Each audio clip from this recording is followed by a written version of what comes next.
Hey guys, exciting day. Today is the day we're going to move the piglets into their permanent pig pen over here in the back pasture.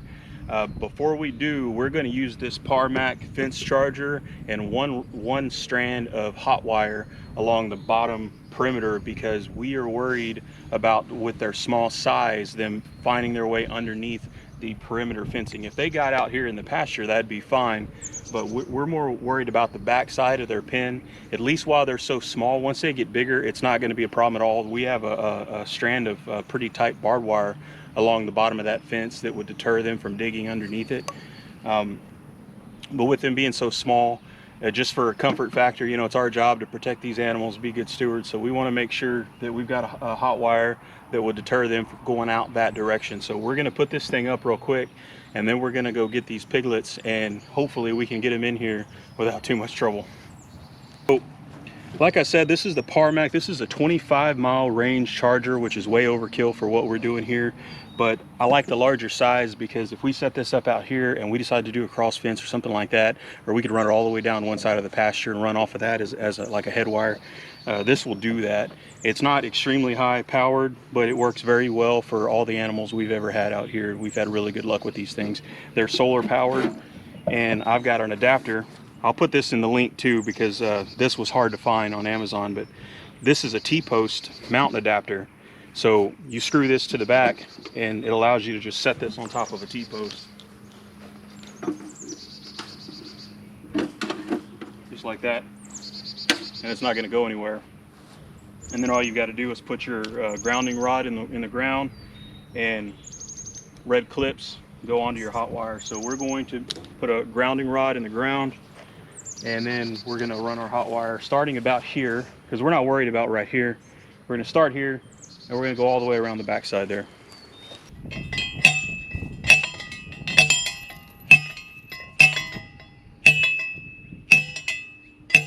All right guys, so I like to use a T-post driver to drive these into the ground.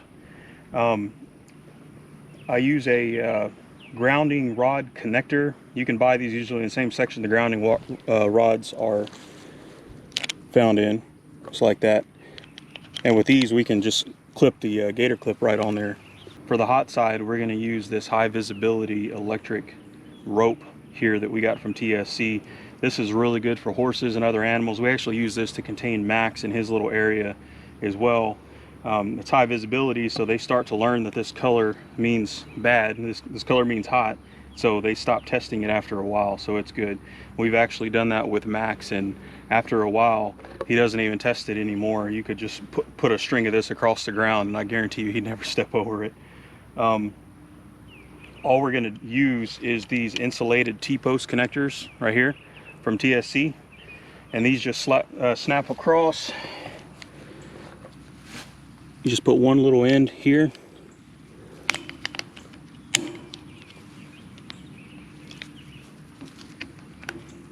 and then if you can see on the back side, that just snaps across just like that, and that's it. That's literally all you got to do. We're going to put this on all the T-posts, and then we're going to string up our wire. All right guys, so we ended up having to change the insulator location on this inside fence. Like I said, the perimeter is the one we're worried about, so it's not a big deal, but because of the thickness of the cattle panel, these insulators were too close to the cattle panel to run electrical wire. We'd have to worry about it hitting this wire. So that's a no-go on these for a cattle panel setup like this. They make these that come out farther, we just don't have any, and we like to use what we have as much as possible as long as it works. So we ran these insulators on this interior fence all the way across the top, and then we're just going to go down that corner back post there, and then we've got them lined up all across the bottom, which is the area that we're most concerned about, and we'll show you guys that in a minute. For the wooden posts, we have these wood post knob insulators. Looks like this, pretty simple. You just put a nail through the middle of it and it attaches to a wooden fence, like kind of like that.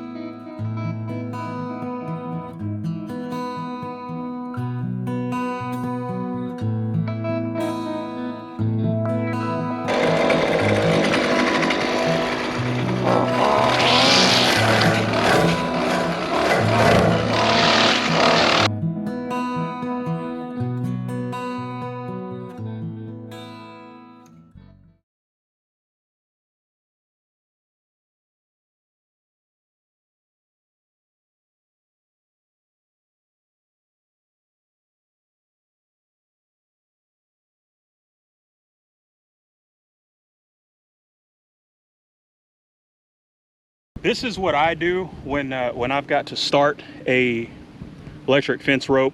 I twist it around here. You can let that serve as a service loop if you need to take it back off later. You've got about a foot of extra wire if you need it to hang on to. In this case here, since it's so close to the charger, all I've got to do is get a firm wrap right here, or service loop if you will, tie it into a knot, and then we're just going to stretch this wire out and loop it into these insulators.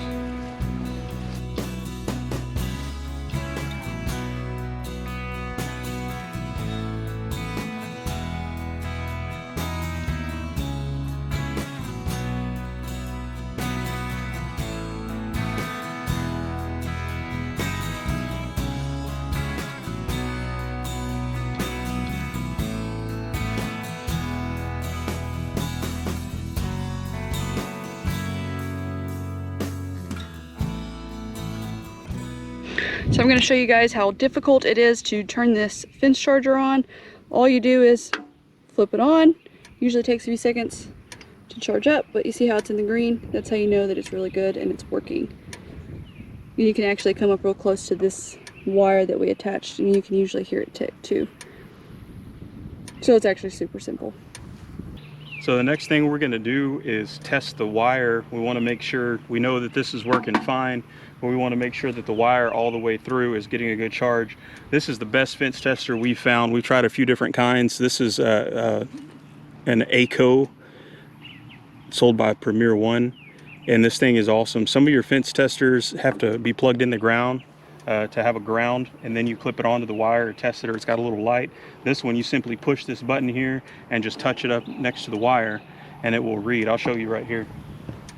All right, this is upside down, but you'll get the idea. See that? See, no wire.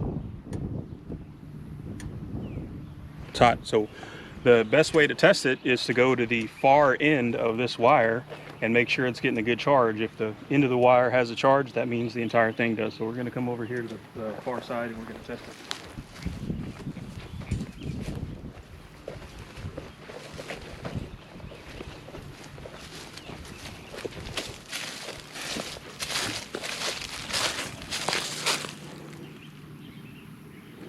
All right, it's reading 8,000.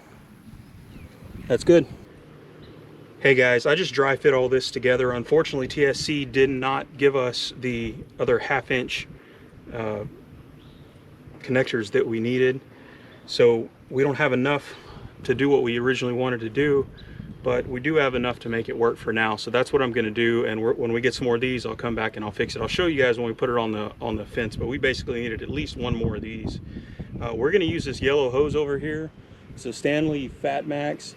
Guys, these hoses are awesome. They don't kink. They're very light and very flexible. We've been using those for a few months now, and they've been really good hoses, and I'm curious to see how well they hold up over time. But one of the reasons we're using this kind of hose is it reflects heat pretty good. We had some big black hoses, and you'd lay those things out full of water and you'd have really hot water coming out of those things, and this is to feed the pigs. So eventually we're going to put an underground pipe here from the well house to where they're at, but for now we need to get them things in there. We need to make room for our next addition to the farm. So we're going to use a water hose. I actually found a connector. This was very hard to find, but I found a connector at McCoy's here in town, local lumber store, that will adapt the 3/4 inch garden hose thread to a 1/2 inch thread for a galvanized pipe. So we're gonna plumb all this together, and we're gonna hook up that water hose and we're gonna test it out, and we'll show you guys that sometime soon when we go to town and get some supplies for our next project. What I'm gonna do, we're gonna hook up the trailer, and I'm gonna buy several feet of 1/2 inch galvanized pipe, and we're gonna bury a trench pretty close to the same path as where this water hose is right now, and we'll put this underground. That's gonna keep the water cool, and it will obviously be a more permanent solution. And we just need to change up some of the plumbing here. Like I was saying earlier, there was supposed to be a 90 here. TSC didn't give us the 90 that we needed, and I didn't have any spares unfortunately here. So this was going to be straight here. There was going to be a 90 there, so that the hose just went straight in there. Wasn't able to do that, but that's okay. I was able to hook it up. I just kind of angled it out. Leak checked it already. Nipples are working just fine. We're going to pay close attention and make sure that this water doesn't get too hot. This is Texas. Water gets pretty hot, and with the water in that hose, I'm worried about it getting a little too warm. We haven't noticed the water being too hot. With this lighter color hose, it's been way better than the black ones we used to use. But that being said, I want to make sure that our pigs have nice, clean, and cool water. So we're going to pay real close attention to that. If it gets too hot, what we'll do is put a water trough out here and let them drink out of that. That way they have a bigger source of water, and we don't have to worry about it getting hot on them.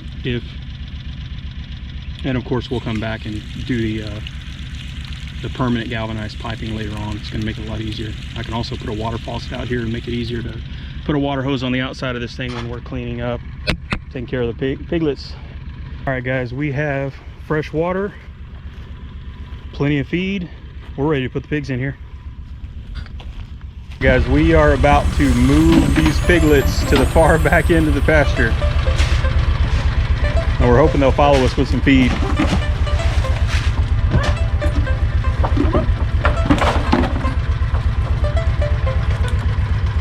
Oh, so far looking good.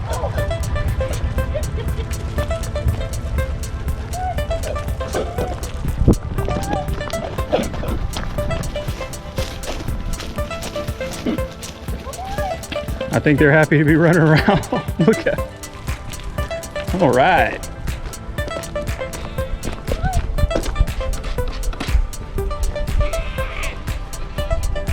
I think the goats are jealous.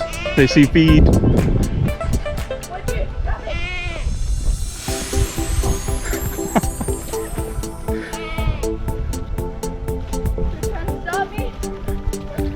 They're like, give me some feed. All right.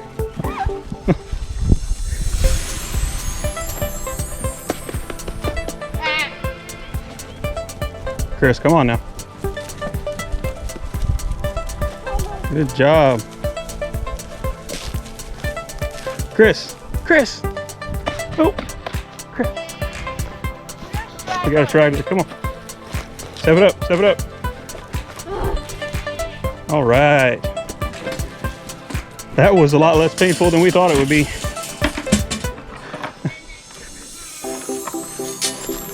All right. It's gonna take them a bit to figure that out.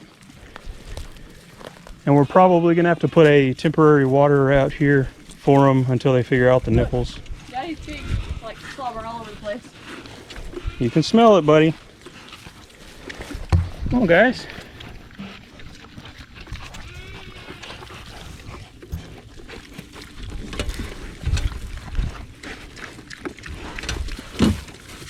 Man, that water's already hot. Is it? Mm-hmm. Like really hot. Dang it. Yeah. We're gonna have to put a trough or something in here then.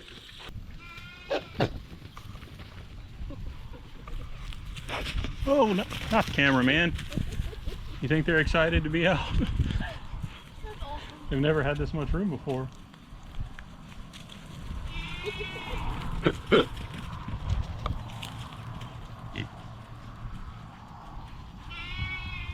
What do you think, Chris?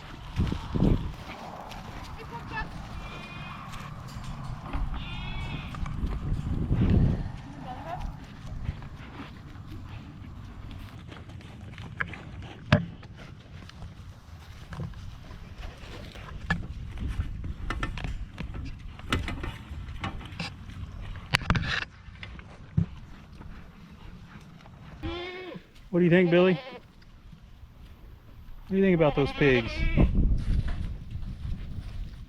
He doesn't care about the pigs, he just wants their feed. Mm-hmm. No, it's not for you, buddy.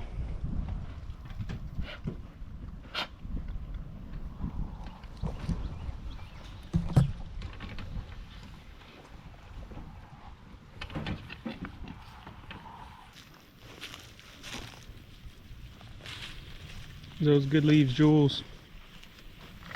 Look. I got you. There you go.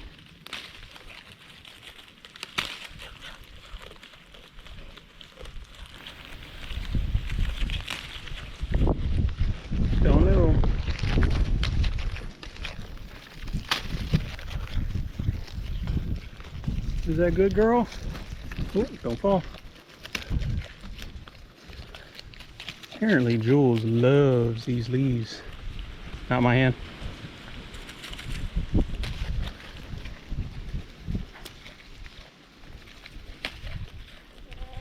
Looks like they figured out the feeder. Guys, I have something super cool to show you inside our incubator. Look, our first little duck hatch, and you can see in that other one in the back, it's hatching away, trying to get out.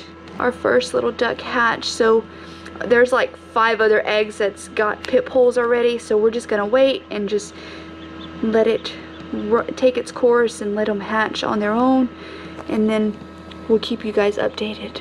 I wanted to show you, God provided these little guys with the instincts. I don't know if she'll do it again, but she was eating on the inside of the shell, which is actually really good. God provided them with those instincts to eat the yolk that's on the inside. It gets all those nutrients, so it doesn't need to be fed or watered for 24 whole hours. Sometimes you can go a little bit longer, because the inside of that egg, they absorb all the blood from the blood veins that's on the inside, and then it eats that on the inside, so that way it sustains it for like 24 hours to 48 hours. It's really cool to know that God gave them those abilities.